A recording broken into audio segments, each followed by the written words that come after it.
been brought down through Bible history, originated in the great fact of the first 7 days.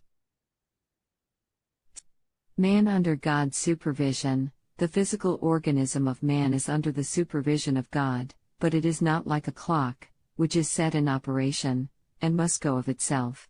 The heart beats, pulse succeeds pulse, breath succeeds breath, but the entire being is under the supervision of God.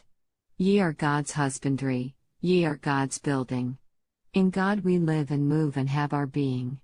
Each heartbeat, each breath, is the inspiration of Him who breathed into the nostrils of Adam the breath of life, the inspiration of the ever-present God, the great I Am. Partakers of God's nature, the Lord created man out of the dust of the earth. He made Adam a partaker of his life, his nature. There was breathed into him the breath of the Almighty, and he became a living soul. Adam was perfect in form, strong, comely, pure, bearing the image of his Maker. Physical power long preserved, man came from the hand of his Creator, perfect in organization and beautiful in form. The fact that he has for 6,000 years withstood the ever-increasing weight of disease and crime is conclusive proof of the power of endurance with which he was first endowed. Adam crowned king in Eden. Adam was crowned king in Eden. To him was given dominion over every living thing that God had created. The Lord blessed Adam and Eve with intelligence such as He had not given to any other creature. He made Adam the rightful sovereign over all the works of his hands. Man, made in the divine image, could contemplate and appreciate the glorious works of God in nature. Eden, heaven in miniature. Adam had themes for contemplation in the works of God in Eden, which was heaven in miniature. God did not form man merely to contemplate His glorious works, therefore, He gave him hands for labor, as well as a mind and heart for contemplation. If the happiness of man consisted in doing nothing, the Creator would not have given Adam his appointed work. Man was to find happiness in labor, as well as in meditation. To repopulate heaven after test, God created man for His own glory, that after test and trial the human family might become one with the heavenly family. It was God's purpose to repopulate heaven with the human family, if they would show themselves obedient to His every word. Adam was to be tested, to see whether he would be obedient, as the loyal angels, or disobedient. If he stood the test, his instruction to his children would have been only of loyalty. His mind and thoughts would have been as the mind and thoughts of God. He would have been taught by God as His husbandry and building. His character would have been molded in accordance with the character of God. Seeds of death, Satan's work. Christ never planted the seeds of death in the system. Satan planted these seeds when he tempted Adam to eat of the tree of knowledge, which meant disobedience to God, published in F. D. Nichol, Ellen G. White and her critics. Death penalty not enforced at once. Adam listened to the words of the tempter, and yielding to his insinuations, fell into sin. Why was not the death penalty at once enforced in his case? Because a ransom was found. God's only begotten Son volunteered to take the sin of man upon Himself, and to make an atonement for the fallen race. There could have been no pardon for sin had this atonement not been made. Had God pardoned Adam's sin without an atonement, sin would have been immortalized, and would have been perpetuated with a boldness that would have been without restraint. A succession of falls. If the race had ceased to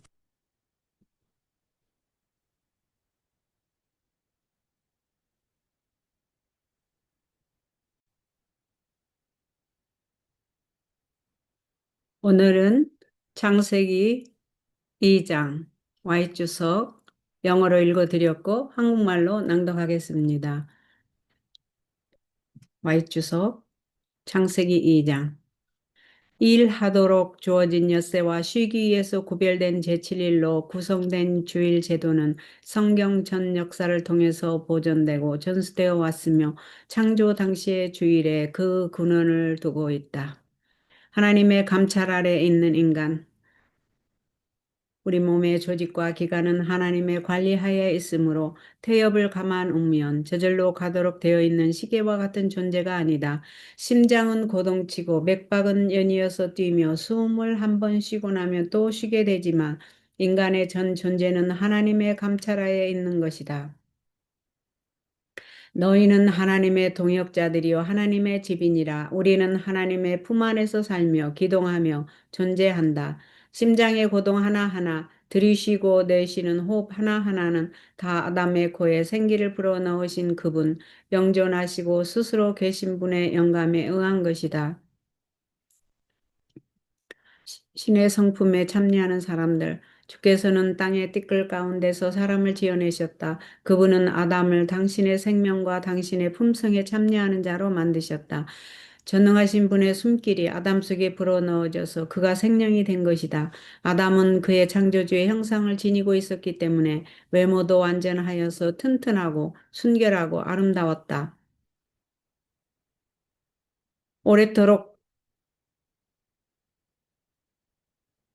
간직되어 왔던 육체적 능력, 인간이 하나님의 손에서 나올 때는 그 몸의 조직과 기관들은 완전하였고 외모는 아름다웠다. 지난 6천 년간 점증하는 범죄와 질병의 무거운 짐을 그 몸으로 지탱해 왔다는 그 사실 하나만으로도 인간이 최초에 하나님께로부터 받은 힘이 어떠하였는가를 쉽게 알 수 있다. 에덴에서 왕으로 등극한 아람은 에덴에서 왕으로 임명되었다. 그에게는 하나님의 창조하신 모든 생물들을 다스리는 권세가 주어졌다. 하나님께서는 아담과 하와를 축복하셔서 그분이 다른 생물에게는 결코 주신 일이 없으신 지적 능력을 주셨고 그를 명실 공히 왕이 되게 하신 것이다. 하나님의 형상대로 지음을 받은 사람만이 천연계 가운데 있는 그분의 훌륭한 작품들을 명상하고 감상할 수가 있다. 작은 천국이었던 에덴. 아담은 에덴에 있는 하나님의 솜씨들을 보고 명상의 제목들을 발견하였는데 에덴은 하나의 작은 천국이었다. 하나님께서는 사람을 지으시되 하나님의 훌륭한 작품들을 명상만 하고 지내도록 지으신 것은 아니었다. 따라서 그분은 사람에게 명상할 수 있는 지성과 감성은 물론 노동할 수 있는 손들을 주신 것이었다. 만약 인간의 행복이 아무것도 하지 않고 한가로이 지내는 데 있다면 창조주께서는 아담에게 할 일을 지정해 주시지 않았을 것이다. 인간은 명상하는 데에서는 물론 노동을 하는 데에서도 행복을 찾을 수가 있다. 시험 후에 비어진 하늘 천사들의 자리를 충원시키려 하셨음. 하나님께서는 자기의 영광을 위하여 인간을 창조하셨으니 시험과 시련을 거치고 난 다음에 인간 가족은 하늘 가족과 하나가 되게 할 계획이셨다. 만약 인간들이 그분의 모든 말씀에 기꺼이 순종한다면 그들로 하늘을 다시 채울 것이었다. 따라서 아담은 충성스러운 천사들과 같이 순종하는지 아니면 배역하는지를 보이도록 시험을 받아야 했다. 만약 그가 그 시험을 이겼더라면 후손들을 가르침에 있어서도 충성을 강조할 수 있었을 것이다. 그의 마음과 생각들은 하나님의 마음과 생각과 같이 되었을 것이요. 그의 품성은 하나님의 품성과 같게 꼴지어졌을 것이다. 사탄의 사업, 곧 죽음의 씨앗. 그리스도께서는 우리 몸의 조직 속에 죽음의 씨앗을 결코 심지 않으셨다. 사탄이 아담을 유혹해서 선악과를 먹게 하고 하나님을 비역하게 했을 때 바로 이 죽음의 씨앗이 심겨진 것이다. 즉각 집행되지 않은 사형, 아담이 유혹자의 말에 귀를 기울이고 그가 암시하는 대로 따랐을 때 그는 죄에 빠졌다. 그런데 왜 아담의 사형 집행이 즉각 시행되지 않았을까? 그 이유는 대속의 길이 있었기 때문이었다. 하나님의 독생자께서 사람의 죄를 몸소 지시고 타락한 인류를 위하여 죄값을 지불하기를 자원하셨다. 하나님께서 만일 아담의 죄를 속전을 받지 않고 용서하셨다면 죄는 아무런 제재를 받지 않은 채 영원히 계속되었을 것이다. 충성의 시험. 우리의 첫 조상은 비록 무고하고 거룩하게 창조되었지만 범죄할 가능성이 없지는 않았다. 하나님께서는 그들을 당신의 품성의 지혜와 자애심, 그리고 당신의 요구사항의 공의로움을 이해할 수 있는 존재로, 그리고 하나님께 순종하거나 거역할 수 있는 완전한 자유를 가진 자유로운 도덕적 행위자로 만드셨다. 그들은 하나님과 그리고 거룩한 천사들과의 교통을 나누게 될 것이었다. 그러나 그들이 영원한 안전을 얻을 수 있기 전에 그들의 충성은 시험을 받아야 했다. 사람이 세상에 존재하게 된 시초부터 사탄의 타락의 근본 원인이 된 치명적인 정욕, 즉 자아방종에 대하여 한 억제가 가해졌다. 동상 중앙의 생명나무 곁에 있었던 선악을 알게 하는 나무는 우리의 첫 조상의 순종과 믿음과 사랑을 시험하게 될 것이었다. 다른 모든 나무의 실과는 마음대로 먹도록 허락되었지만 이 나무의 실과를 맛보는 것은 금지되었다. 만일 먹게 되면 죽음의 고통을 당할 것이었다. 그들은 또한 사탄의 유혹을 당할 것이었다. 그러나 그들이 시험에 견딘다며 마침내 그들은 사탄의 세력이 미치지 못하는 곳에 있게 될 것이며 영원히 하나님의 총애를 받을 것이었다. 최초의 결혼 주례. 하나님께서 최초의 결혼을 주례하셨다. 이 제도를 제정하신 분은 우주의 창조주이시다. 혼인은 존귀한 것이다. 이것은 하나님께서 사람에게 주신 최초의 선물들 중에 하나였으며 범죄 후에 아담이 낙원문 저편에서 손수 가져온 두 제도 중에 하나이다. 이 제도에 관한 하나님의 원칙을 승인하고 순종할 때에 결혼은 축복이 되어 인류의 순결과 행복을 보호하며 사람의 사회적 필요를 채워주며 육체적, 지적, 도덕적 성질을 향상시킨다.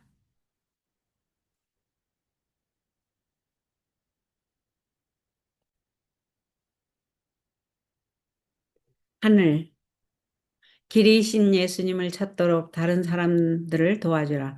그리스도께서 자신을 수치스럽고 고통스러운 죽음에 내놓음으로 죽어가는 자들을 구원하기 위한 영혼의 엄청난 고뇌를 보여주셨다.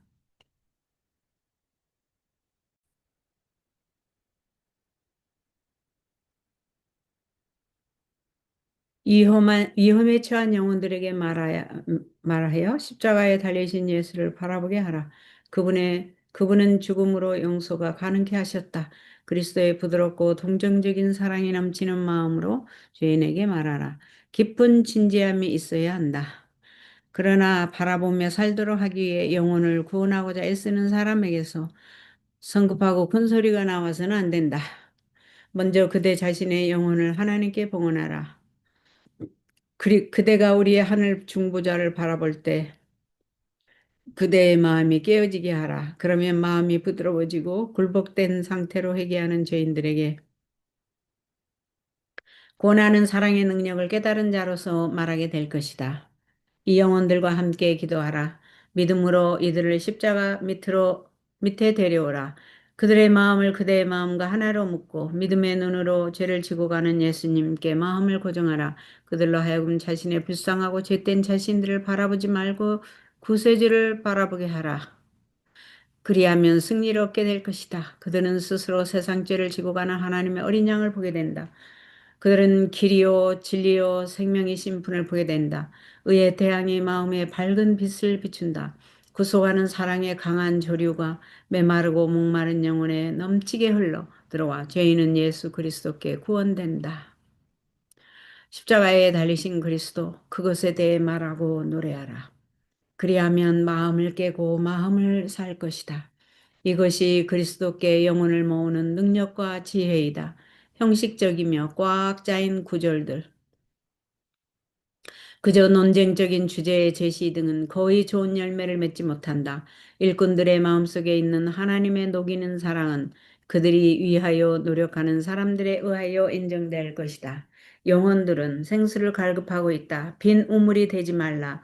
만일 그대가 그들에게 그리스도의 사랑을 나타낸다면 그대는 배고프고 목마른 자들을 예수께 인도할 수 있을 것이며 그분은 생명의 떡과 구원의 물을 그들에게 줄 것이다.